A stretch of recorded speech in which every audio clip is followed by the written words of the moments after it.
देवहूति ने कह दिया मुझे ऐसे ही जितेंद्रिय पति की आवश्यकता है पिताजी, मुझे यही स्वीकार है। क्योंकि कर्दम किसे कहते हैं? कर्दम है कर दमन, इसने अपनी प्रत्येक इंद्री का दमन कर रखा है। जो जितेंद्रिय है, पुरुषार्थवादी है, प्रशांत आत्मा है, उस जीव को कर्दम कहा गया है, उसे कर्दम कहते हैं। कर दमन जिसे वासनाओं का, भोगों का ख्याल नहीं है, ठाकुर जी के भजन का ख्याल है, उसे करते हैं। विवाह हो गया, माता पिता विवाह करके चले गए। कितनी सुंदर बात है, भगवान की कथा में देवहूति कर्दम का विवाह हो रहा है। कोई खर्चा तो नहीं लगा, माता पिता पुत्री को लेकर के आए, विवाह करके चले गए। खर्चा हुआ क्या कुछ? पुत्री को योग्य पति मिला, पति को योग्य पत्नी मिली, गृहस्थी यापन करने लगे, माता पिता घर आ गए। धन खर्च तो नहीं हुआ, कोई आपत्ति तो नहीं आई, कोई परेशानी तो नहीं आई, कोई कर्जा तो नहीं हुआ, घर तो नहीं बेचना पड़ा, जमीन तो नहीं बेची ना। आज के जमाने में क्या अच्छा घर खानदान देखने के लिए जमीन बेचना पड़ता है। पुत्री कैसे भी सुखी रहे लेकिन फिर भी सुखी नहीं रहती, घर बेचना पड़ता है, कर्जा लेना पड़ता है। ऐसो आराम बहुत अच्छी, सुनो कुछ चाहिए नहीं, लेकिन मेरे आदमियों की अच्छी सेवा कर देना। लेकिन उसकी आदमियों की अच्छी सेवा करने में 15 लाख रुपए खर्च हो रहे हैं, तब अच्छी सेवा होगी। क्या मतलब है? अगर हम ऐसी संस्था को भूल जाएं, उसमें भी मिला क्या? पति को पत्नी, पत्नी को, वो तो वैसे भी मिल सकता, भगवान की कथा हो रही है, रिश्ता तय हो गया है, लड़का लड़की पसंद है, माता पिता को स्वीकार है, संबंध जोड़ दिया है उन्होंने। भगवान की कथा स्थल है, बड़ा अच्छा भाव है, कुछ लेना न कुछ देना, विवाह मंडप बना लो ठाकुर जी को और विवाह कर दिया जाएगा। अच्छा, कितना आनंद आएगा, कितना सुंदर रहेगा, कितना यश फैलेगा। अगर देना भी कुछ है तो उन्हें वैसे ही समर्पण कर दो, इससे अच्छा कुछ नहीं हो सकता है। ये हमारी पद्धति बदल जाए ना तो ज्यादा बेहतर होगा। यह बेकार में नुकसान हो जाता है हमारा। दुनिया भर के बैंड बाजे, आतंकवादियां, ये वो, बहुत धन व्यर्थ चला जाता है। यज्ञ स्थल, तपोभूमि, श्री धाम वृंदावन जहाँ कथा होती है, वह निज निवास स्थान वृंदावन होता है। यमुना का किनारा या फिर सरयू का किनारा, गंगा का तट हो। फिर कहा कि क्या करना है? अद्भुत आनंद, विवाह ऐसे अवसर पर, ऐसी जगह पर हो जाए, मिल जाए, देवहूति कर्दम बने या रुक्मिणी कृष्ण बन करके शादी हो, कितना आनंद है, कितना सुंदर भाव है, अद्भुत भाव होना चाहिए। कुछ जगह ऐसा होने लगा है, अच्छा, अच्छी बात, अच्छा सुंदर है, अद्भुत। देवहूति कर्दम का विवाह हो गया। लेकिन कर्दम मुनि का आज विवाह हुआ है, संध्या हुई है, संध्या वंदन किया है, आज ही विवाह हुआ है। आज संध्या होने पर संध्या वंदन कर रहे हैं और संध्या वंदन करते करते समाधि लग गई है और समाधि लगते लगते 40 वर्ष हो गए। सुनो, विवाह आज ही हुआ है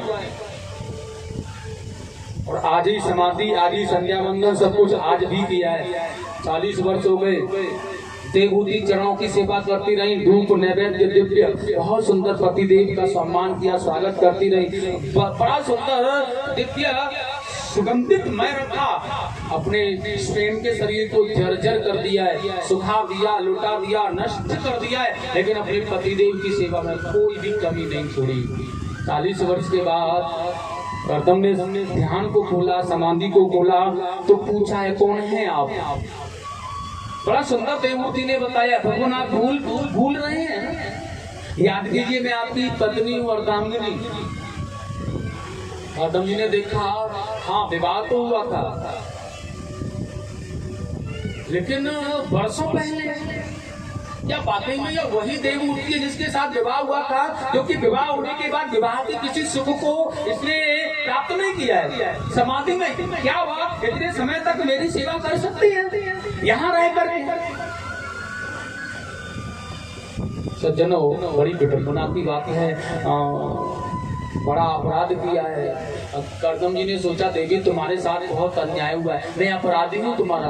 आज तुरंत ही कर्दम ऋषि ने अपने दिव्य योग से एक जलाशय को प्रकट किया है, जिसमें स्नान किया, तरुण नयन अवस्था दोनों की हो गई है। बहुत सुंदर विमान तैयार किया है, उसमें बैठ करके या लोकांतरों का भ्रमण करने के लिए चले गए।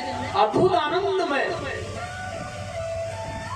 सर्वस्व सुख की प्राप्ति करते हुए इनके यहाँ पर 9 कन्या हुई, जिन्हें नवदा रत्ती का रूप माना गया। बड़ा सुंदर कहा है महाराज। आश्रम पर पुनः लौट करके नामुनी कर्दम देवी देवहूति ने भगवान को मनाया है आज, और ठाकुर जी को मना करके आज भगवान को मना करके बड़ी सुंदर भाव में प्रार्थना की भगवान आए उनके यहाँ पर। तो एक ही बात है ध्यान, एक ही बात का ख्याल है, हमारे यहाँ पुत्र बन करके आइए भगवान, आप हमारे यहाँ पुत्र बन करके आओ। भगवान ने कहा तथास्तु, समय बदला है। और देखिए बड़ा सुंदर भाव में भगवान का तीसरा अवतार है कपिल भगवान। प्रेम से बोलेंगे कपिल भगवान की। कपिल भगवान के रूप में अवतरित होकर 9 कन्याओं के जवान हो जाने पर चिंता लगी पिता को, कन्याओं का विवाह होना चाहिए। इसलिए ब्रह्मा जी 9 ऋषियों को लेकर के आ गए। इसलिए 9 ऋषियों के साथ ही कर्दम जी ने 9 कन्याओं का विवाह कर दिया, जिनमें अत्रि ऋषि को माता अनुसुईया समर्पण की गई है। योग्यता पात्र जो जिसके लायक है, अद्भुत। पुत्री तो बड़ी समझदार है, ठाकुर जी की सेवा करने वाली है, लेकिन पति धुंधकारी देख दिया तो कैसे जीवन कटेगा।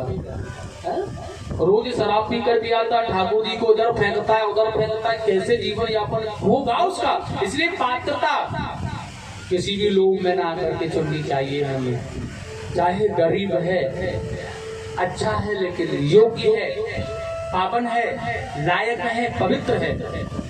क्योंकि जमाने में जिसे परमात्मा ने भेजा है वो भूखा नहीं रह सकता है। राजा को रंग को राजा होते हुए हमने देखा है, आप लोगों ने देखा होगा। आज से 10 वर्ष पहले कौन क्या था, आज कौन क्या है। दुनिया में यह कहना बेकार है, बेकार की बात है। अपनी सुंदर सी कोमल सी पुत्री के लिए धन वैभव की लालसा में अगर पति योग्य नहीं ढूंढा है, अच्छा खानदान है, अच्छा परिवार है, अच्छी बिजनेस करता है, अच्छा धंधा है, अच्छी सर्विस कर रहा है, अच्छे के चक्कर में अगर लगे रहे, अच्छा ही अच्छा, लेकिन वह अच्छा नहीं है जैसे अच्छा होना चाहिए। क्या बात करता चाहिए, क्या देखा।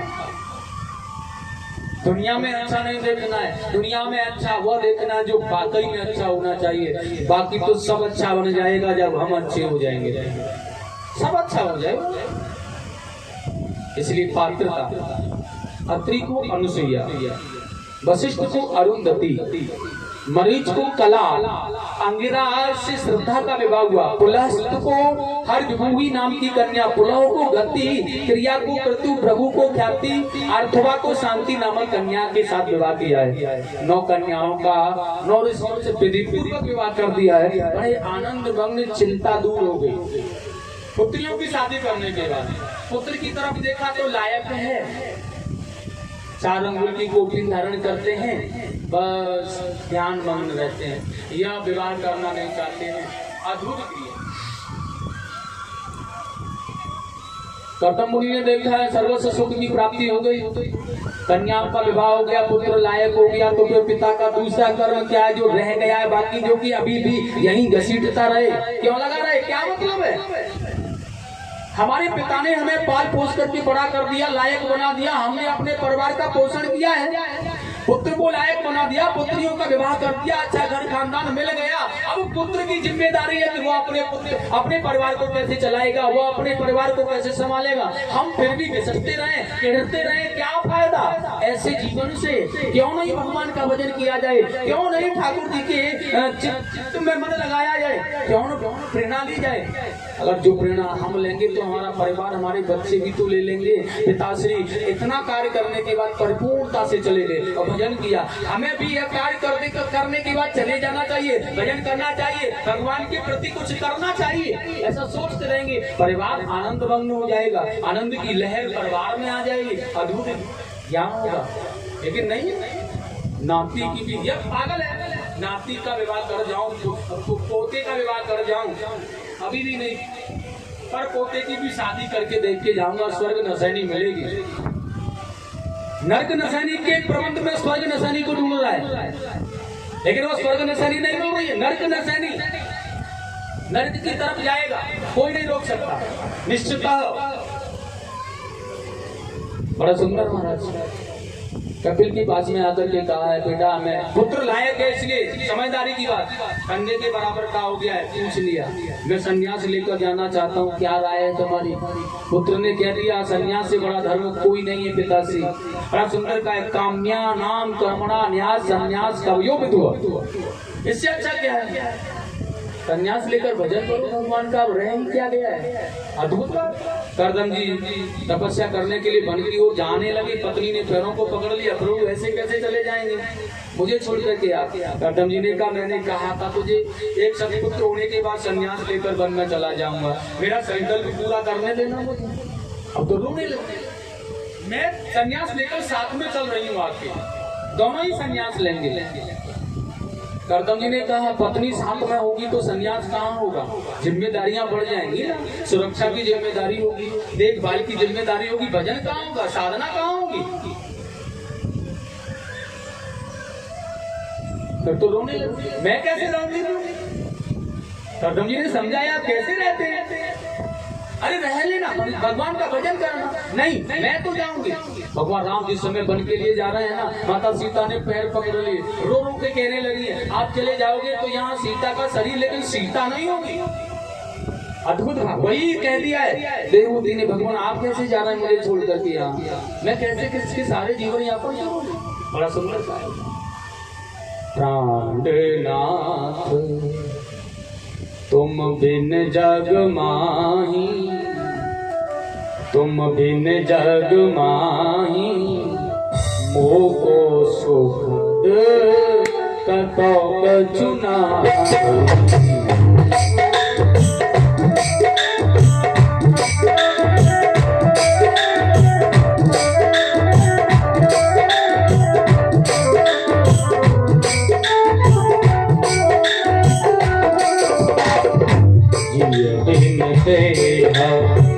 नदी बिन बारी, नदी बिन बारी, ऐसे ही नाथ पुरुष बिन नाथ।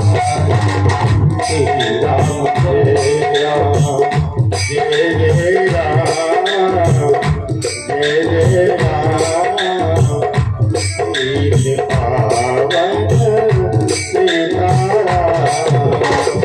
श्री राम जय राम, जय जय राम बोलो, जय जय राम।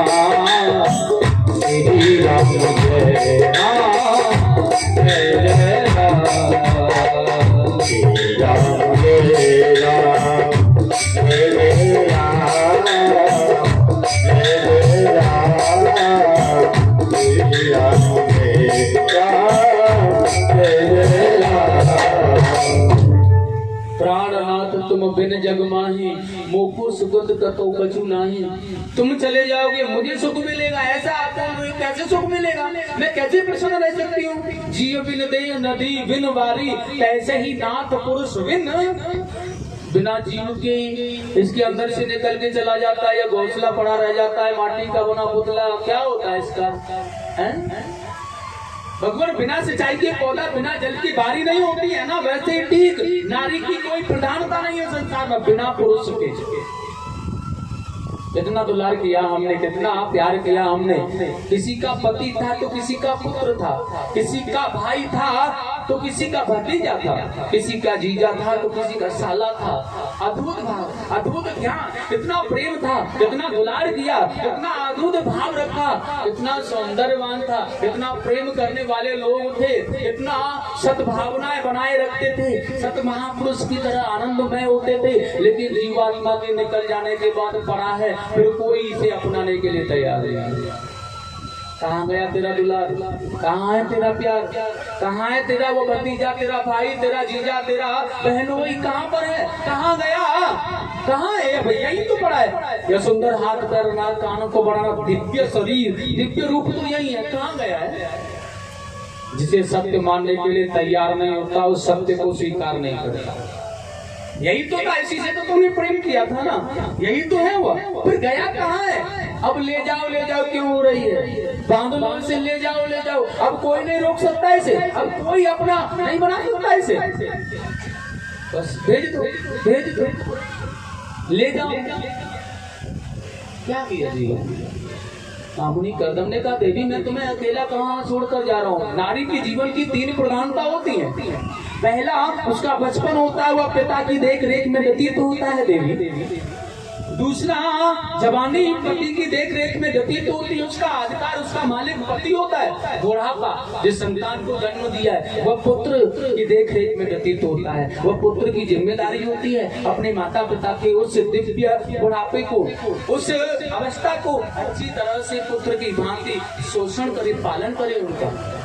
जब पुत्र के भाव में आता है तीसरी अवस्था, तुम्हारी दोनों अवस्थाएं पूर्ण हो गई। मैं अकेला कहाँ छोड़ के जा रहा हूँ, अपना ही अंश अवतार रूप पुत्र कपिल तुझे सौंप के जा रहा हूँ।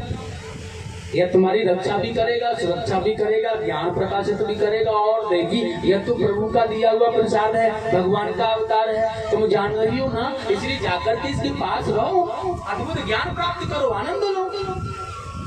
बहुत समझा बुझा करके आज करदम जी चले गए तपस्या करने के लिए। उधर बहुत अच्छे लगन से भगवान की भगवत कृपा प्राप्त कर इन्होंने भगवान की परम धाम के लिए गए। लेकिन देवहूति ने उधर देखा है मेरा पुत्र कपिल उपदेश लेकर के मुझे अद्भुत बना देगा, इसलिए पास में आ गए और आकर के बैठ गई कपिल के पास। भगवान कपिल ने देखा मैया आकर के बैठ गई है, बड़ी सुंदर भाव में प्रश्न किया, मैया आप मुझे कुछ पूछना चाहती है क्या? माता